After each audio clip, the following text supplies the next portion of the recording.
जंगल में मोर नाचा किसने देखा, लेकिन मोर की आवाज सोशल मीडिया पर सबने सुनी, सिवाय तेलंगाना सरकार के। जानवरों के संरक्षण के लिए दुनिया भर की सरकारें पैसा खर्च करती है। हिंदुस्तान में भी सरकार करोड़ों रुपए जंगली जानवरों की सुरक्षा और उनकी देखरेख में खर्च करती है, लेकिन इसी भारत में विकास के नाम पर विनाश किया जा रहा है। दिल को झकझोर कर रख देने वाली ये तस्वीरें तेलंगाना की राजधानी हैदराबाद के कांचा गाछीबाउली के पास के जंगल की है। हैदराबाद यूनिवर्सिटी से सटे इस जंगल में सरकारी बुलडोजर चल रहे हैं। अपना घर टूटने का दर्द जंगली जानवरों की आवाज में साफ सुनाई दे रहा है, लेकिन शायद इनका घर तोड़ने वालों को ये आवाजें सुनाई नहीं दी और रात के अंधेरे में जंगल को बर्बाद कर दिया गया, क्योंकि सरकार को बेजुबानों के घर को हटाकर यहाँ पर आईटी पार्क और बड़ी बड़ी बिल्डिंग्स बनानी है। तेलंगाना की कांग्रेस सरकार के अलावा सभी इसका विरोध कर रहे हैं।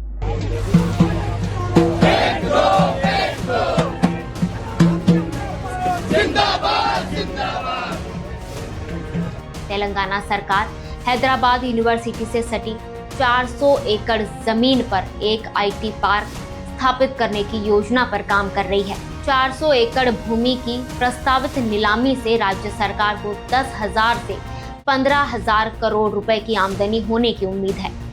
सरकार के इस कदम से हैदराबाद यूनिवर्सिटी के छात्र और पर्यावरण कार्यकर्ता नाराज हैं। छात्र संघ ने 1 अप्रैल को अनिश्चितकालीन विरोध प्रदर्शन और कक्षाओं के बहिष्कार करने की घोषणा की थी। तेलंगाना औद्योगिक अवसंरचना निगम यानी कि TGIIC ने जमीन की नीलामी के लिए पेड़ और चट्टानों को साफ करने का काम शुरू किया तो छात्र भड़क गए। हालात तब बिगड़ गए जब जमीन को समतल करने के लिए बुलडोजर आए। इस दौरान छात्रों और पुलिस के बीच टकराव हुआ। पुलिस ने छात्रों को खदेड़ा। स्टूडेंट्स का आरोप है कि इस झड़प के दौरान कई लड़कियों के कपड़े भी फट गए। कई स्टूडेंट्स को हिरासत में ले लिया गया। इस मामले में 3 पक्ष है, यूनिवर्सिटी का, सरकार का और छात्रों का। सरकार का कहना है कि जमीन की मालिक राज्य सरकार है। प्रोजेक्ट का विरोध पूरी तरह से राजनीतिक है। इस इलाके में कोई बाघ या हिरण नहीं है। हैदराबाद यूनिवर्सिटी की ओर से भी बयान जारी किया गया। उसमें कहा गया कि जुलाई 2024 में राज्य सरकार द्वारा कोई सर्वेक्षण नहीं किया गया। यूनिवर्सिटी ने इस भूमि के डिमार्केशन के लिए सहमति नहीं दी है। हैदराबाद यूनिवर्सिटी अपनी जमीन वापस मांग रही है। वहीं छात्रों का कहना है कि इस तरह से पर्यावरण को नुकसान पहुंचाना बिल्कुल गलत है। विपक्षी पार्टी की भी प्रतिक्रिया सामने आई। TRS ने अपने एक्स हैंडल पर लिखा, कांग्रेस की मोहब्बत की दुकान अब हैदराबाद यूनिवर्सिटी तक पहुंच गई है।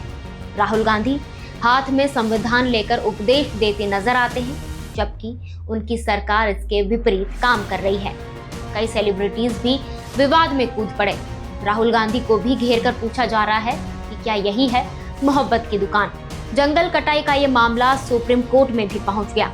उच्चतम न्यायालय ने तेलंगाना उच्च न्यायालय के रजिस्ट्रार को कांचा गाछीबाउली वन क्षेत्र का तत्काल दौरा करने का निर्देश दिया और पेड़ों की कटाई पर रोक लगाते हुए अंतरिम आदेश पारित कर दिए।